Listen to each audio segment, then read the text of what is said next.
Nadam se da ste mi dobro i zdravo. Kao što sam vam rekao u live-u, moram snimiti vam ovaj video, ali rekao sam i u jednom videu, snimit ću vam video,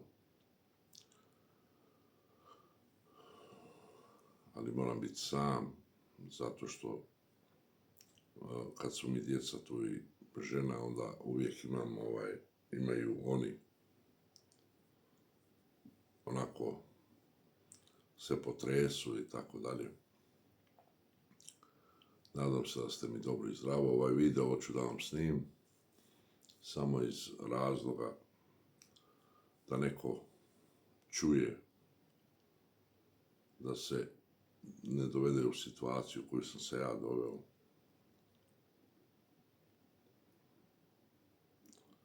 Jer ovo je jako opasna situacija. A zvuči bezazleno. Kao što vidite, možda ste primijetili ujutro, vidite ovako imam crte ovdje. Jer vidite, oči mi budu natečene. To je moja bolest. To je jedna vrsta bolesti koju ljudi ne shvaćaju ozbiljno.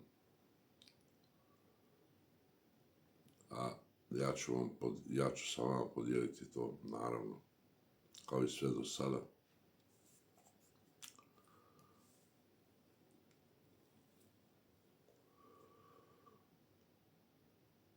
Mnogi bi rekli ovako kao, šta je to, ali malo budite strpljivi, saslušajte,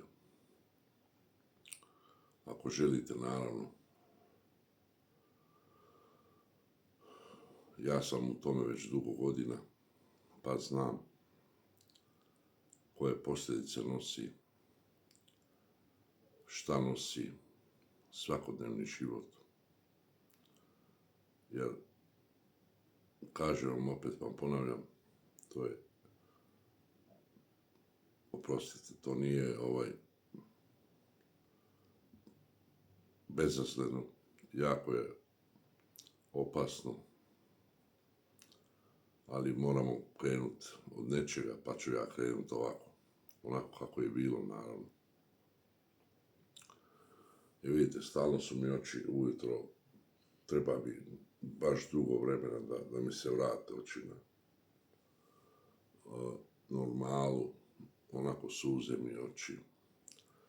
Vidite, imam crte po glavi.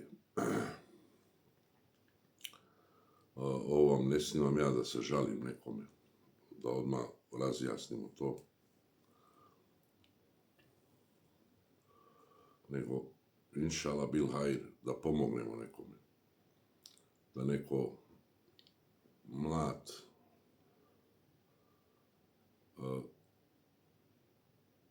ne dozvoli da izgubi partnera, recimo muž, da izgubi ženu ili žena muža. To se svakome od nas može desiti. Ja sam to doživio od stresa najviše, pošto sam jako bio vezan za moga oca, Allah ga rahmet. Kad sam bio mlađi, nisam razmišljao o tome, o ničemu, tako ću vam reći, o ničemu, jer mislio sam da je dunjaluk neprolazan, da ćemo vječno živjeti. Dok nisam shvatio jedno jutro da je čovjek kao staklo, da može da nestane kao staklo ovako, samo ovako napravite i nema ga. Kao svijeća, što kažu, ugasite svijeću i sve je gotovo. Izvinite što sam ovako, ja sam vam rekao da ću vam snimiti to.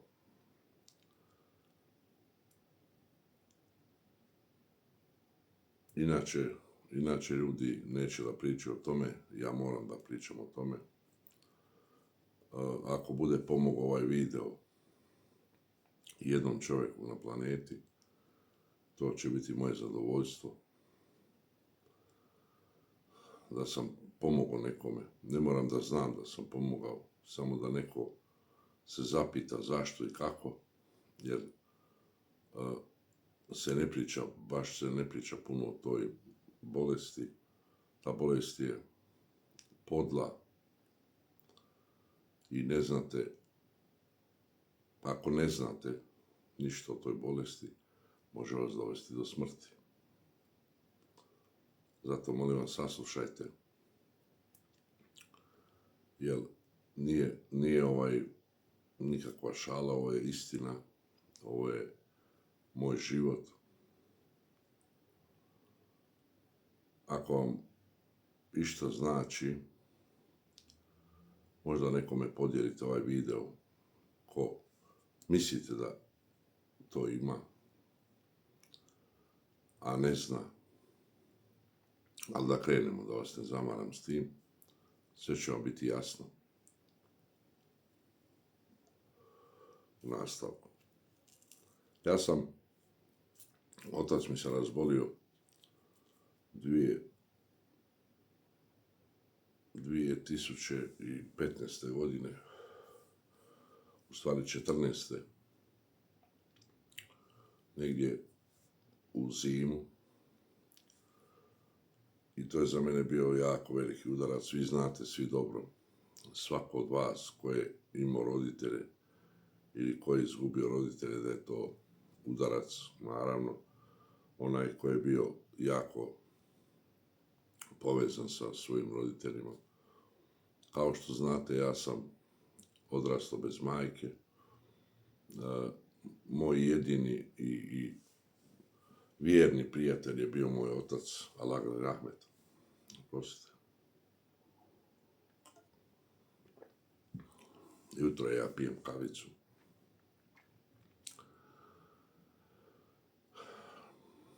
I kad se on razbolio, ja sam mislio da moj otac ne može biti bolestan. Ja nikakve bolesti nisam imao nikada. Bio sam zdrav. Trenirao sam. Volio sam da budem aktivan. Onoliko koliko meni treba, ništa specijalno. I onda se moj otac razboli i ja to doživim onako stresno, jer sam počeo shvaćati da ću ga izgubiti. Onda sam čuvao neke tajne godinu dana, kad je meni doktor rekao 2015. godine, kad su bili nalazi svi gotovi, to se uvuklo 2014. Zima je bila, mislim, 11. mjesec. I 2015. negdje u prvom mjesecu on meni kaže nalaze, doktor, dok smo sve pretrage napravili. Kaže mi, onako otvoreno, kako oni kažu, mi moramo biti otvoreni. A nekada ubiju i neku zadnju nadu čovjeka, zato što su tako otvoreni. Ja smatram da to ne bi trebalo biti tako, da bi trebalo to biti malo na drugačiji način. Oprostite, moram malo prekinuti sekundu jednu, vraćam se odmah. Evo me, oprostite. Na vrata je neko zvonio, morao sam otvoriti. I to je bilo onako, oni su bili jako otvoreni prema meni, ali je to mene pogodilo. Meni je doktor rekao ovako, Daću vam broj telefona od jedne ustanove. To je u Hrvatskoj, zove se Novi Marof. Nisam nikada bio tamo, hvala Bogu. Raspitajte se tamo. Kaže, u Novom Marofu nazovite i odvedite, ima jedna ustanova, odvedite svoga oca tamo. Da ne gledate kako se pati.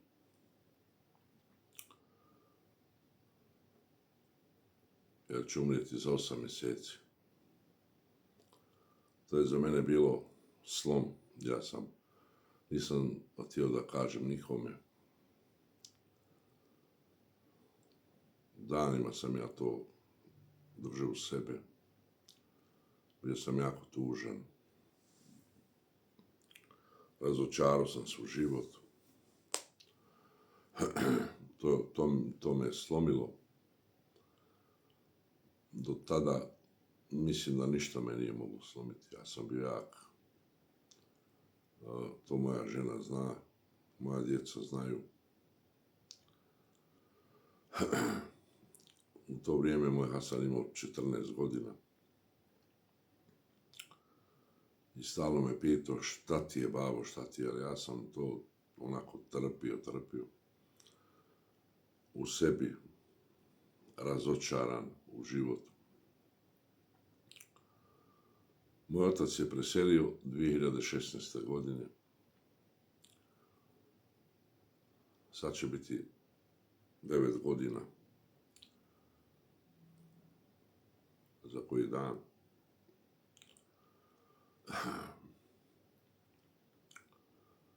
Ali je to druga tema, koja vas to bude zanimalo, mogu vam i to ispričati. Kakva je njegova bolest bila. A sad želim da vam ispričam šta je meni donio stres. Ja se ne žalim vama, nego hvala dragome Gospodaru na svakoj blagodati, svakom iskušenju, jer on zna šta je najbolje za nas. Kad se to desilo, znači njegovo preseljenje 2016. godine, meni se život promijenio skroz.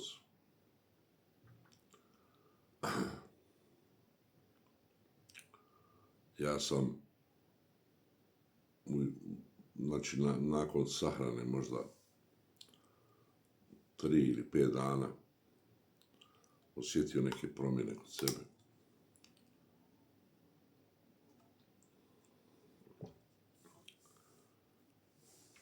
A ta bolest nema nagovještaja da vam kaže to tako i tako. Nego to je lagano kao svakodnevnica kod svakoga što se dešava.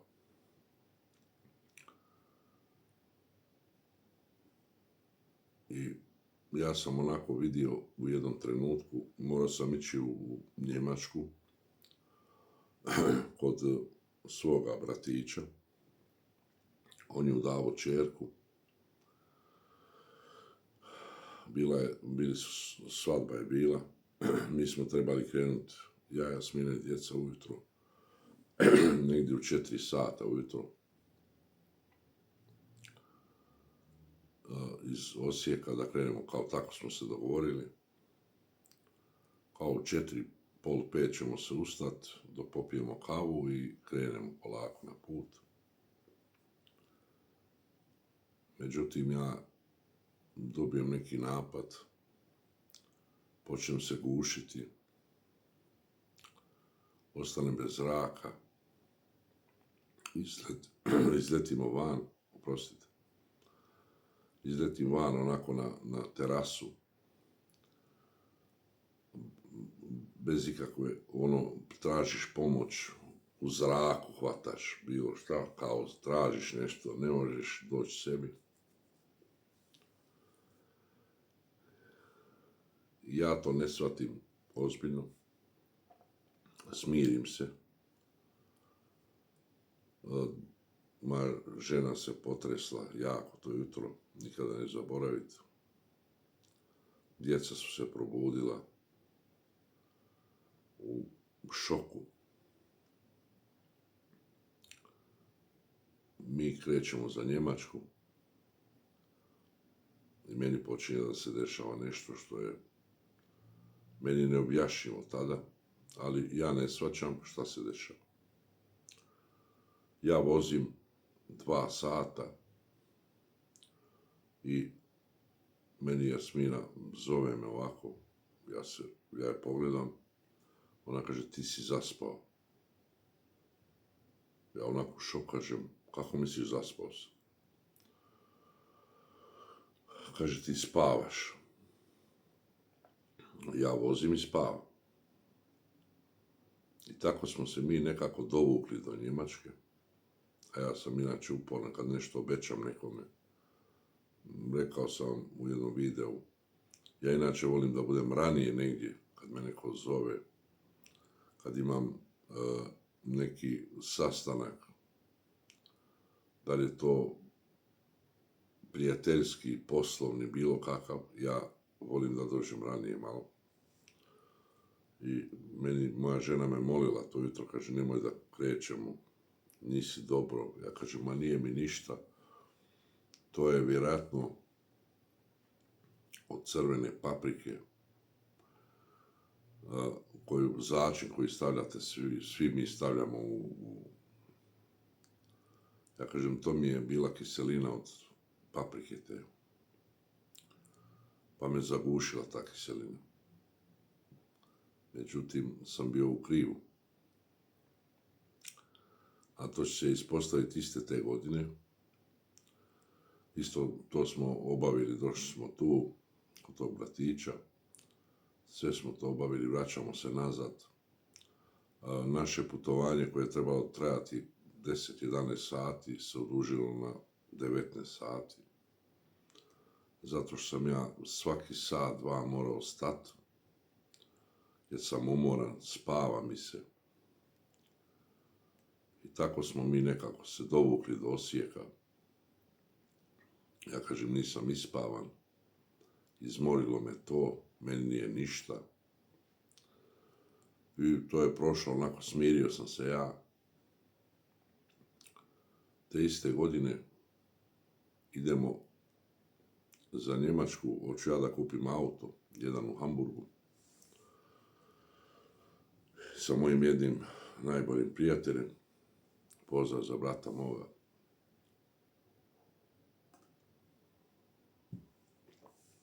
Sjedamo ja i on u bus. On ide samo da mi pomogne, zato što on zna njemački. Inače, nije nikakav problem on meni ili ja njemu da pomogne u bilo čemu. Mi danas se podržavamo. On bratu pomogne uvijek kad mi je potrebno. On zna da bi ja za njega dao sve. I ja dolazim s njim u Hamburg. Prva noć. On onako savu jutro prvo mi se probudimo. On imao neki stan iznajmljen prije Hamburga, ne znam sad kako se zove mjesto. Spavali smo kod njega u stanu. Kaže on meni, brate, kaže, šta se dešava s tobom? Ti nisi dobro. On meni kaže, ne razumijem te zašto to pričaš.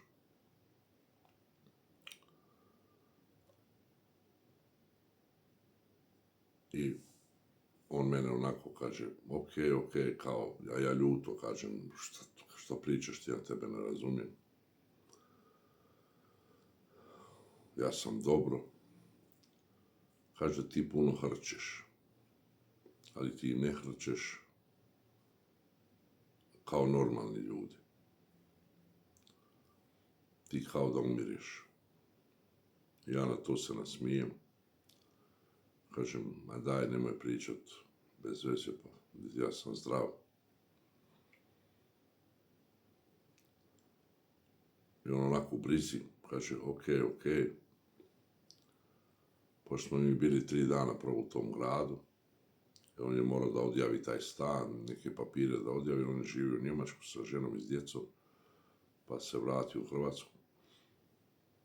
U to vrijeme, nažalost, opet je morao da ode iz Hrvatske, opet je u Njemačku se vratio, jer je mislio da može,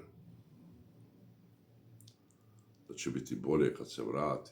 Naravno, svi mi težimo za tim, ali to je neka druga tema.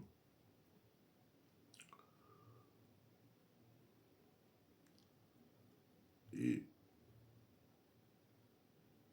sutradan se mi probudimo. U stvari, on je već bio budan ujutro. A meni se dešavalo u to vrijeme da se ja ujutro probudim. Ja se sjećam, na tržnici sam radio. Ja se ujutro probudim, dođem u 5 sati na pijaci, 5:15. To je moj ritual bio, rekao sam vam u prijašnjim videima.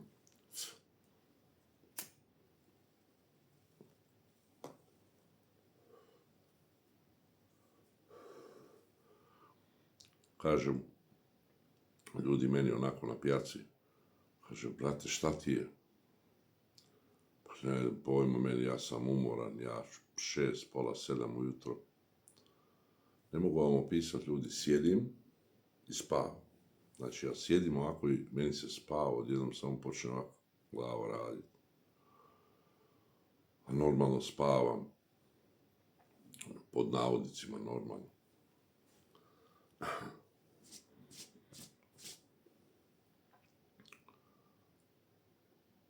Vozim kući, znači kroz grad, ja stanem na semafor, meni se spava. Oprostite, nema veze u koje doba, koliko sati, da li sam spavao, da li nisam. Ja sam konstantno umoran. Ustanem se ujutro, pun sam energije, sat vremena i gotovo. I nešto se dešava, ali ja sam uporan, jer meni nije ništa. Meni ne može ništa da se desi.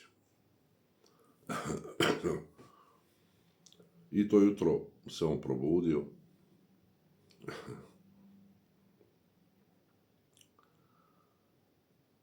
I kavu ja i on pijemo kod njega u stanu tom. Kaže meni, brate, jesi se malo probudio? Rekao, jesam. Kaže on, ja tebi nešto moram pokazati. I pokaže meni snimku. A na toj snimci ja sebe vidim normalno kako spavam. On je mene snimao kako ja spavam.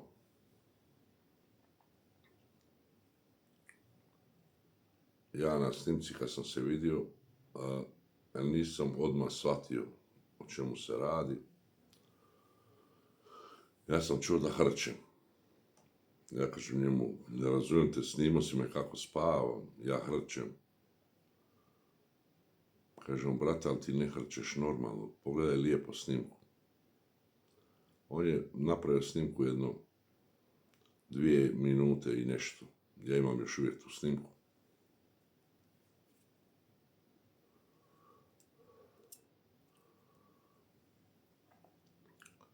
A ja na snimci, ljudi, kako spavam, onako bočno spavam. Ja hrčem i kako hrčem, tako ostanem bez zraka od 15 do 20 sekundi na toj snimci. I onda kreće kao borba u snu, tijelo mi se bori. Ja se počnem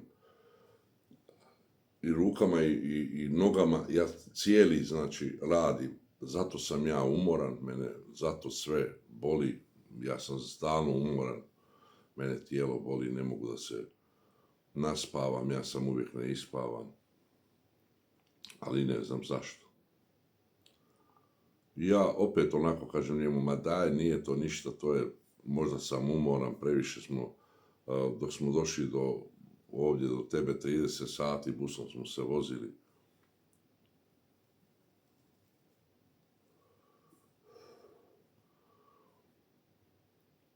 Toliko sam se onako osjećao ja da sam u stvari, kao i svi što se osjećao, mi smo mladi, nama ne može ništa da se desi. Svi imamo neke poroke u životu. Moj porok je cigareta. Ja se ne hvalim tim, nego meni je žao to, ali eto, probao sam puno puta i da maknem te cigarete. Imamo mi svi poroke, ja kažem, to je vjerojatno zbog cigareta. Ili sam umor, ja uvijek tražim neki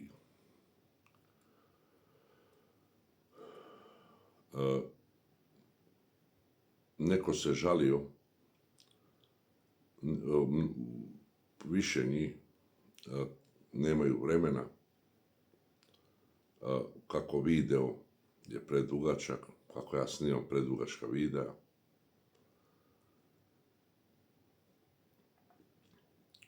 Tako da ću ostaviti,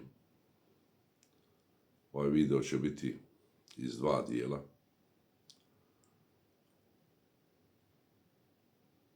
Neću da odugovlačim.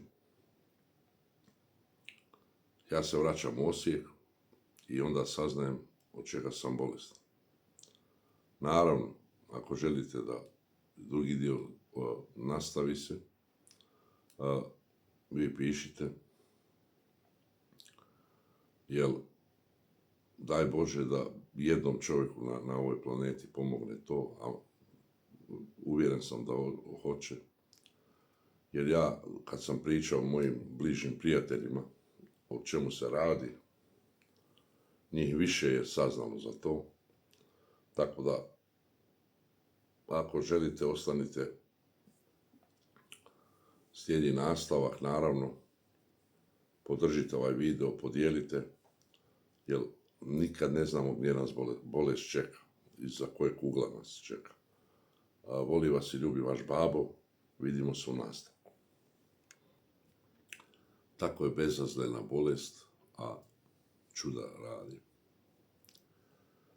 Ja sam puno puta rekao moje djeci, oni su bili u šoku, naravno i moja supruga.